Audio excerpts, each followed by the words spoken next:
అంతా కూడా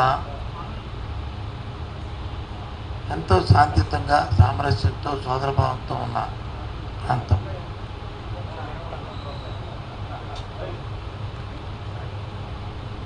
ఎన్నికల నేపథ్యంలో కూడా ఎక్కడో చిన్న చిన్న సంఘటనలు తప్ప పెద్ద సంఘటనలు ఎక్కడా జరగలే, ఏ విధంగా ఇబ్బంది జరగలే. అటు రాజకీయ పక్షాలు కానీ ప్రజలు కానీ లేదా అధికారులు కానీ అధికార యంత్రాంగాలు కానీ అందరూ కూడా ఎవరి బాధ్యత వారు వారి వారి పరిధుల్లో ఏదైతే మనకున్న సాంప్రదాయం ఉన్నాయో వాటి ప్రకారం ఎన్నికలు జరుపుకున్నాం.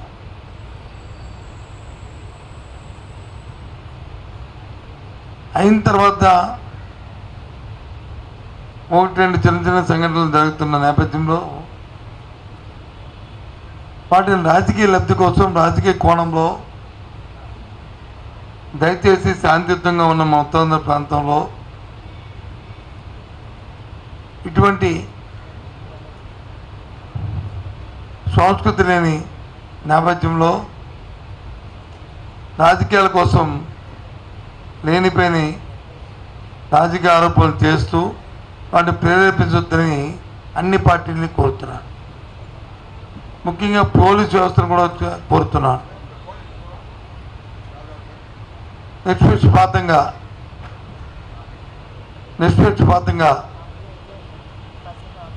ఏ సంఘటన పట్ల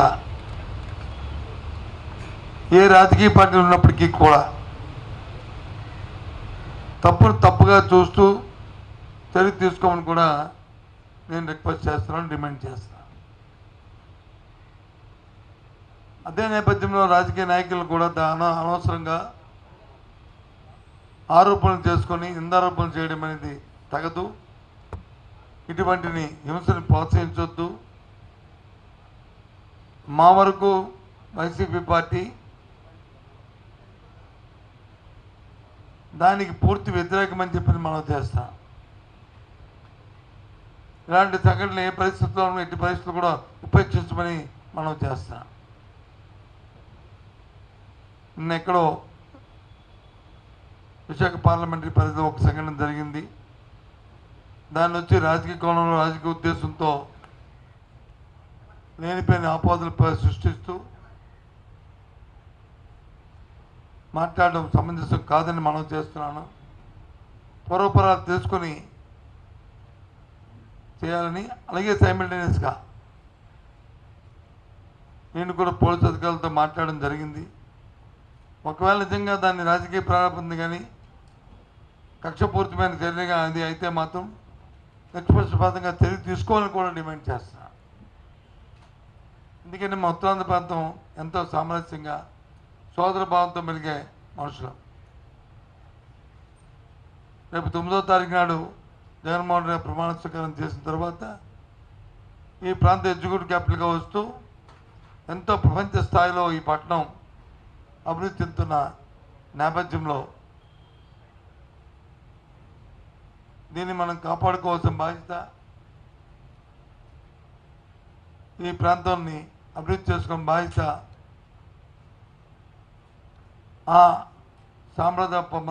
మన సాంప్రదాయాల్ని మనం కొనసాగించిన బాధ్యత ఈ ప్రాంత పౌరులుగా ఒక రాజకీయ పార్టీ నేతలుగా కాకుండా ప్రాంత పౌరులుగా మన బాధ్యత అని చెప్పి అన్ని రాజకీయ పార్టీలు కూడా నేను కోరుతున్నాను. దయచేసి అందుకోసమే మీ ద్వారా చెప్దామని ఇవాళ ఈ పత్రికా సమావేశాన్ని ఏర్పాటు చేశానని మనం చేస్తాం.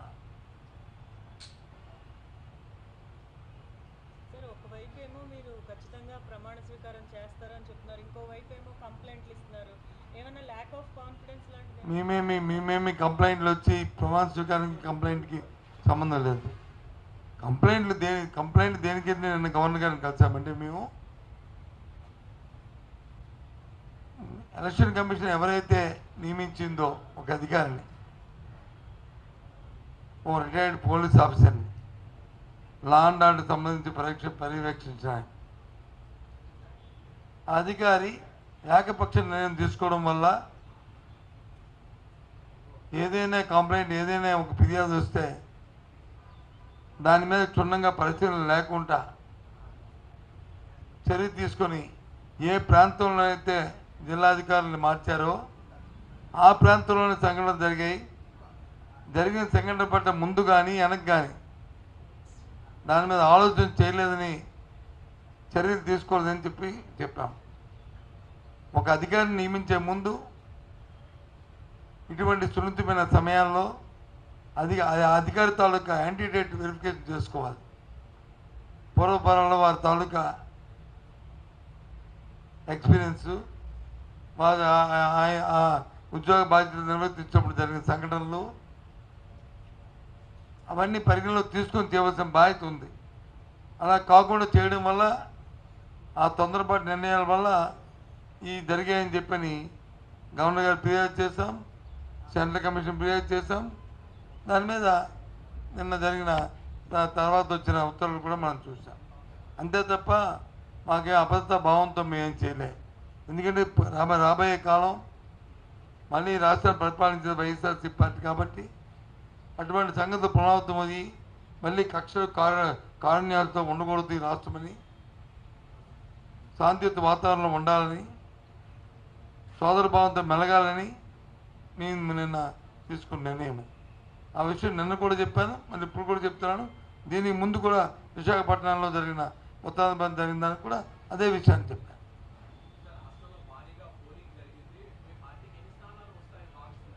175 దగ్గరికి వస్తాం. సార్ ఇది అన్నారు కదా, అధికారులను కూడా ప్రతిపక్షం కోరుకున్న వాళ్ళనే నియమించారు అని. మరి అధికారంలోకి వచ్చాక వాళ్ళని ఏమైనా మారుస్తారా? మార్చడానికి లేదు, అయిపోయింది కదా. ఎక్కడైతే ఎస్పీలు మార్చారో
కాదనలేదు బాబు, అది ఎక్కడ నేను వినలేదు. కొన్ని మరి చీకట్లో చెప్పారని నాకు తెలీదు. నేను ముందు కనుక వినలేదు, నేను ఎక్కడ వినలేదు అని చెప్తున్నాను. ఐఎమ్ సారీ, నేను వినకపోవడం నాకు తప్పవచ్చు.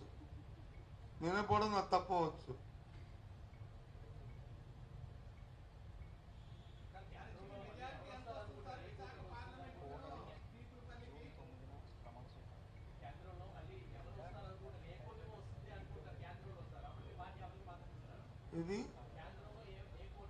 ఇంతకు ముందు కూడా మీకు చెప్పాను. ఒక బాధ్యత గల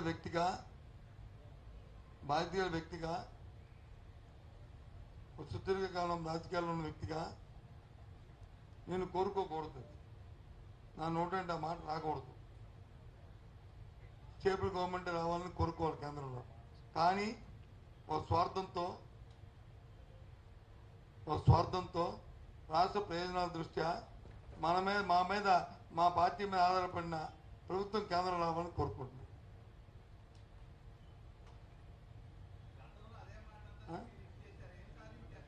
ఏమి ఎక్కడొచ్చింది? మీరు ఏ దేశంలో ఉన్నారో నాకు తెలీదు. మీరు భారతదేశంలో ఉన్నారో అమెరికాలో ఉన్నారో? 22 కాదు బాబు, ఏం అంత నేను మాట్లాడుతుంది ఏంటి, మీరు మాట్లాడుతుంది ఏంటి? 22 అనలేదు.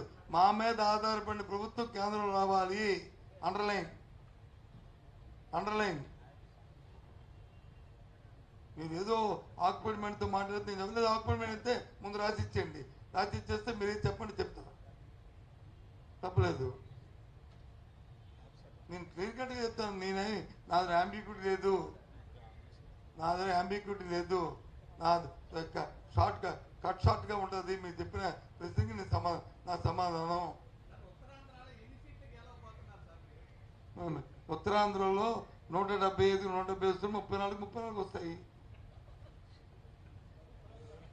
మరి 175లో 174 వస్తే అప్పుడు ఏది పోతుందంటే అప్పుడు చెప్తాను. నేను 175లో అదే ఉన్నాం, అత్యధిక స్థానాలు రావాలనుకుంటున్నాం. ఒకవేళ ఎక్కడ నేను పోతే అవన్నీ ఎక్కడ కడుతున్నాం అది త్వరలో చెప్తాం. ఏవో 2, 3, 5, 10 పోతే అనుకుంటే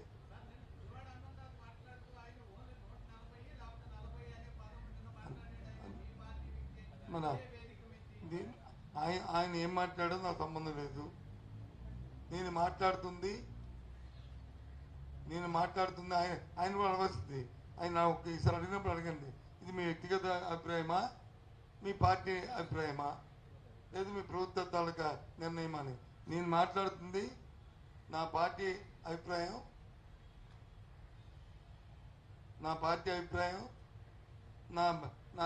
నా తాలూకా నా ప్రభుత్వం తాలూకా విధానం. క్లారిటీ ఉందా మీకు? తమకి అది అందుకు దయచేసి చెప్పండి.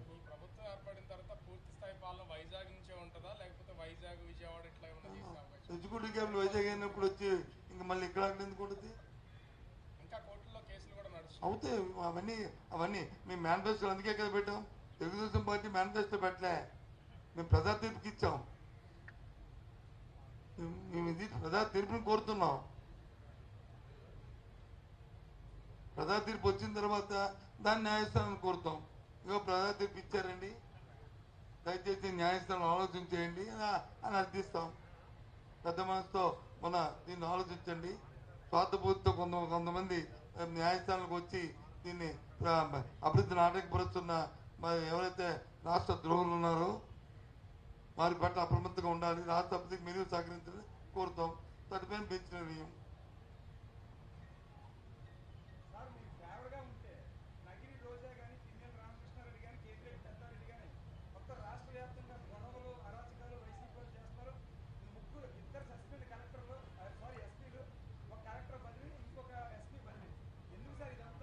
ఇందాక మీరు ఎప్పుడు కూడా కొద్దిగా డేట్ బస్ తప్పినప్పుడు వస్తారు. బస్సు వెళ్ళిపోయిన తర్వాత వస్తారు. ఇందాక చెప్పాను బాబు, ఇందాక చెప్పాను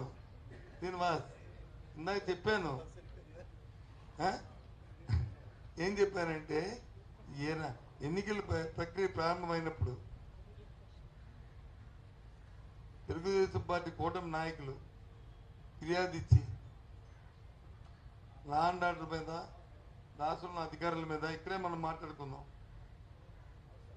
నేను అదిగా ఇచ్చి ఎవరైతే ఒక రిటైర్డ్ పోలీస్ ఆఫీసర్ని, ఇంతమంది దేశంలో అధికారులు ఉంటుండగా ఆఫీసర్ని వచ్చి పర్యవేక్షణ చేశారో, అతని పర్యవేక్షణలో ఏ పోలీస్ అధికారిని ఏ జిల్లాలో మార్చారో ఆ జిల్లాలోనే సంఘటనలు జరిగాయి.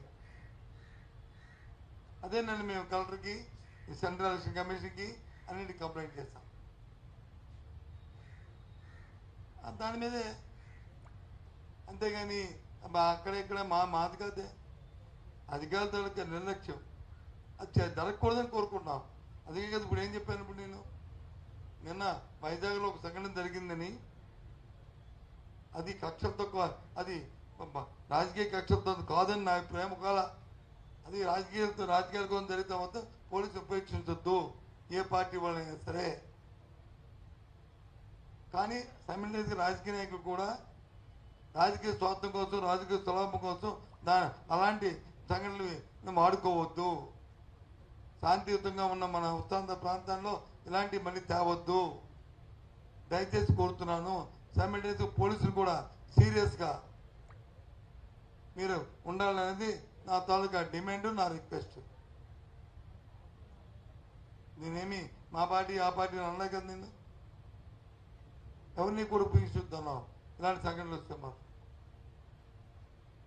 అది పొలిటికల్ లీడర్ అయితే, అదే వ్యక్తిగతంగా ఓ 2 ఫ్యామిలీలో రెండు ఇదో లేదా కొళాయి దగ్గర తగువ లేదా ఇంకో తగువలో వస్తే దానికి మనం ఏం చేయలేము. చెప్పండి ఏంటి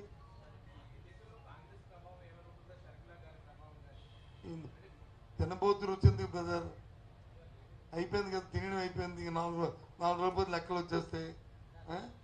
ఏంటి ఇంకా ఇప్పుడు దాని మీద కామెంట్ చేసుకోవడం, రివ్యూ చేసుకోవడం, ఏదో మీ వాదన మీరు కనుక్కుంటే ఆ సంతృప్తి ఉండండి. నేనెందుకు కామెంట్ చేయాలి? 4 రోజుల్లో వచ్చిన దీనికి ఫలితాలకి 4 రోజుల్లో ఏదేమైనా బ్రహ్మాండమైన మెజారిటీతో, ఎక్కడ దేశం అభివృద్ధి మెజారిటీతో జగన్మోహన్ రెడ్డి గారు ప్రమాణ స్వీకారం చేయబోతున్నారు 9వ తేదీ నాడు అంగరంగ వైభవంగా విశాఖపట్నంలో. ఆ నేపథ్యంలో ఇలాంటి డిస్కషన్ అనేది ఎందుకు?